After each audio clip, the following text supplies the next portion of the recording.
dobrodošli u novi video. Mislila sam da za danas neću imati šta da snimim, ali sam se sada sjetila neke stavke, hajmo reći, neke različitosti nas i Turaka. I meni je to poprilično zanimljivo, pa hajde reko i da snimim to, da vam ispričam. Odakle i kako da počnemo? Ja ne znam kako je ovo meni palo na pamet, jer ovo je meni na pameti ima nekoliko i stalno zaboravim, stalno što se kaže smetnem da sjedem i da ispričam o tome. Sorry na mojim satelitima, kao i uvijek sateliti, znači ignorišite. Fokusirajte se na temu o kojoj ću pričati, o kojoj ću sada malo više i detaljnije. Da, šta sam htjela reći? Ima nekoliko, ovo mi je na pameti i ovako kroz priču sa drugim ljudima ovdje, Turcima, zaista sam to mogla da primijetim.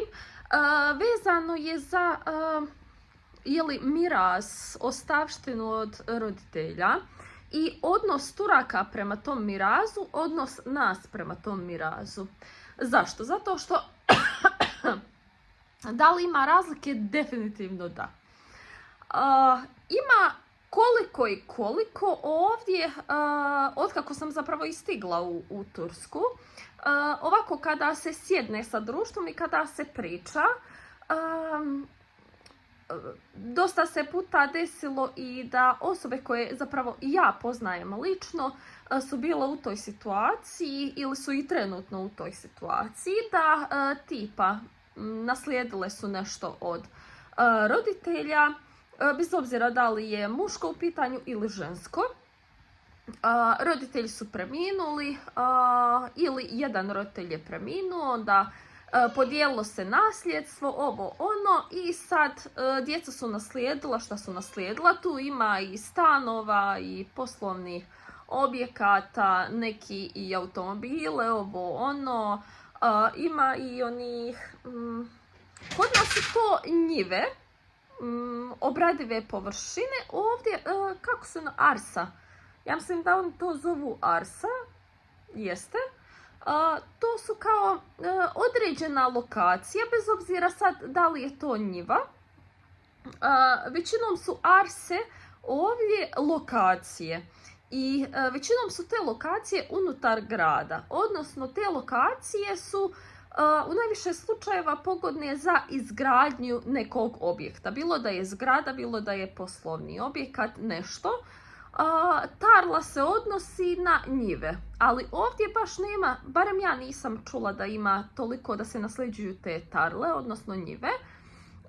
Nekad u prošlosti je to više bilo, sad više imaju ove arse ili ovamo firme, stanovi, ovo ono. I kada se to naslijedi ovdje, što se tiče Turaka, ne jusun se? Kurabije, afiyet olsun. Što se tiče Turaka, kada oni to naslijede, znate šta prvo pomisle o tome? Da prodaju. Da. Oni svoje nasljedstvo prodavaju. Naravno, nisu svi u potpunosti, nisu svi odmah, ali dosta njih razmišlja čak i u tim nekim prvim danima, u prvoj godini dana ili dvije, da prodaju to nasljedstvo koje su dobili i da ulože u nešto, ili da, ne znam, ukoliko je stariji stan koji su dobili, prodati će taj na toj određenoj lokaciji, dodati ako treba i da kupe na drugoj lokaciji. Pardon, neki me kašalj ima nekoliko uzeo. I uglavnom, oni najviše tako postupaju i vjerujte mi da, ne znam, ispočetka sam možda malo i bila iznenađena time. Zašto? Zato što je kod nas mentalitet skroz drugačiji. Tipa to nasljedstvo, posebno kada dolazi od roditelja, posebno kada je neka kuća porodična u pitanju, njiva, nešto, to se ne prodaje. I to je sramota prodati kod nas. Mislim da je, sad ne da kažem da je to barem kod nas, u podneblju gdje sam ja odrasla. Zapravo mislim da većinom je tako na Balkanu, da je sramota prodati ono što naslediš od roditelja, jer je to kao porodično i to treba ostati u porodici. Dok ovdje Turci skroz drugačije gledaju na to, oni na to gledaju kao na veliku vrijednost i vide sve to kroz novac. Sad, bilo je tu i nekretnina kod određenih koje su njima i emocionalno značile, ali su se opet ipak odlučili na eto tu prodaju.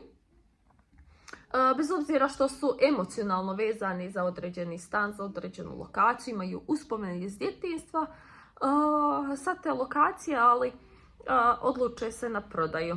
Tako da, evo, to sam kratko htjela da vam ispričam,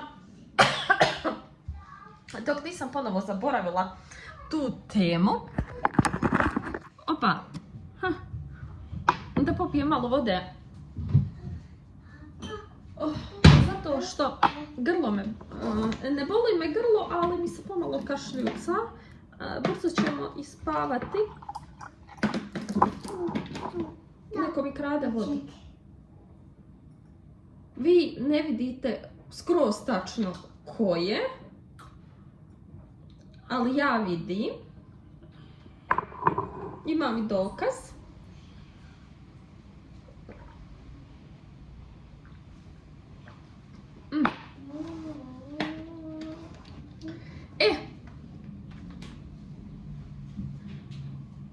Da nastavimo sa ovom temom. Zapravo ja neću nastavljati, već samo ću vas pitati kakvo je stanje. Nije me prošlo. Kakav je pogled na ovako ove stvari u mjestu gdje vi živite u vašoj porodici? Da li se nasljedstvo kod vas prodaje? Da li je zapravo prema vašem nekom načinu razmišljanja ok prodati nasljedstvo? Ili ipak nije? Da li ste više Turci ili ste više Balkanci? Eto, to bi upitala.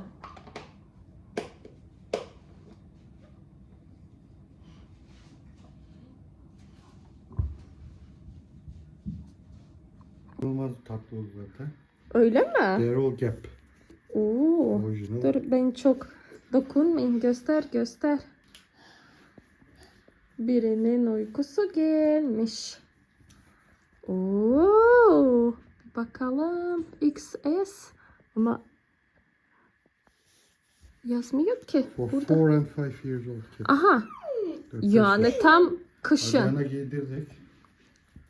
Tam mı oldu ya da biraz büyük? Çok az ama çok iyi durdu ya. Öyle mi? Yakışıklı benim oğlum. This is jean. Pantolon. Oo. Iz Amerike došlo oluşuma. O, direktno sa svjetskog prvenstva. Doslovno. 4-5 godina. O, bu ne böyle? Bunu giydirmedik. O, çok havalı ya. Ayakkabısını çok beğendi. Öyle mi? Çok tatlı. Ben de çok beğendim. Kırmızıyla falan çok güzel duruyor. Evet. Beyaz tişört. Oha, çok tatlı. Teşekkür ettin mi amcana? Kız, Tamam. Gideceksin uyumaya. Numarası? Amerika'daki numaralar. Aa, 27. 27. Oy. Çok yakışıklı olacaksın. Ayakkabısını Teşekkür giydi. ederiz amcası. Bakıyor, ediyor. Vidjeli ste ove kombinacije što je Adijan dobio, znači preslatko. Možda mu je samo malo za mrvicu veliko i one... Jao što mi mozak ne radi, posebno navečer nikako mi mozak ne radi i stalno mi se miješaju turske riječi sa našim. Pumice su mu malo samo velike, skroz za nijansu, ali pumice su me oduševile. Crvena ona dukserica isto, pantalice isto. Ma znači sve me oduševilo, baš je ono sa stilom. A inače, Adijanov amidža ima stila.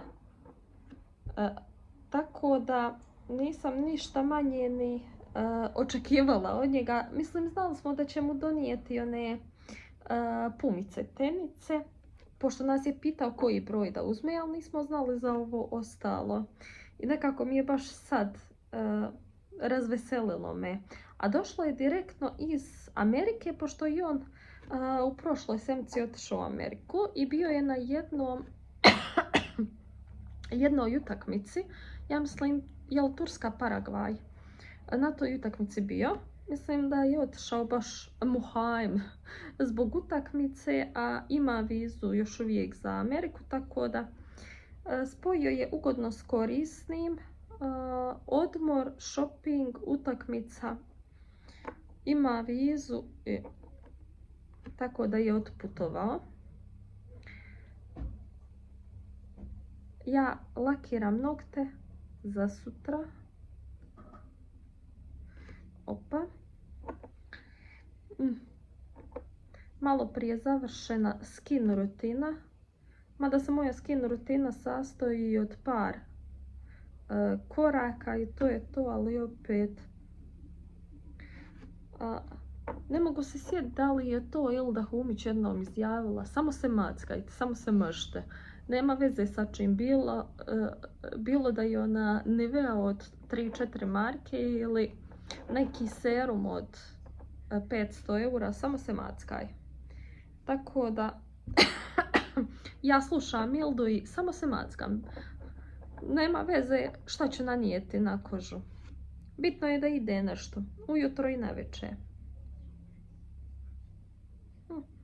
I eto ga. Ovo je malo bilo iznenadno vezano za ovaj dječji haul, odnosno haul junior. Adijanov što je dobio poklon.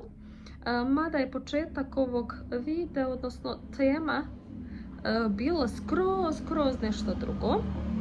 Otvorena su balkonska vrata, zato čujete motore, mislim da motori prolaze. U suštini ono što sam pokušavala reći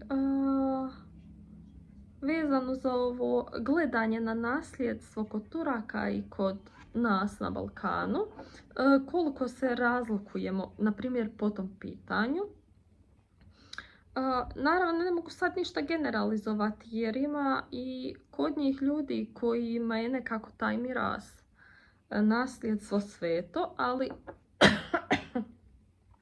ovdje ovo većinom oko mene i u mom okruženju vidjela sam da je više ljudi tog stava kao naslijediti pa prodati.